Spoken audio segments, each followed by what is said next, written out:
ఆగండి, ఆగండి. కాస్త మమ్మల్ని గుర్తించండి.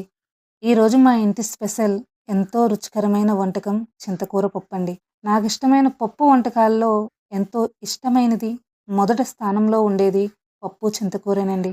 రుచిని మాటల్లో వర్ణించలేమండోయ్! అమృతానికి మరో పేరు దీనినే అంటారేమో అన్నట్లుంటుంది మరి.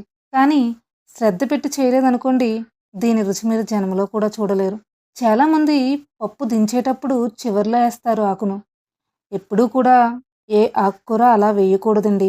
పప్పు సగం ఉడికిన తర్వాతే వెయ్యాలి. ఆకుకూరతో కూడా పప్పు కలిపి ఉడికితేనే ఆకుకూరలో ఉన్న పోషకాలన్నీ పప్పుకు చేరుతాయి. అప్పుడే పప్పుకు రుచి వస్తుంది. చివర్లో వేస్తే ఆకు వేడికి మగ్గిపోతుంది తప్ప. కాబట్టి నేను చేస్తున్నట్లు చేయండి. ఈరోజు నేను ఒక ముద్ద ఎక్కువే తింటానండోయ్! ఆగండి, ఆగండి. అలాగే మరో చిన్న విన్నపం. వీడియో నచ్చితే లైక్ చేసి ఛానల్‌ని సబ్స్క్రైబ్ చేసుకోండి. అంతటితో అయిపోలేదండి. ఉన్న బెల్లను నొక్కేయండి.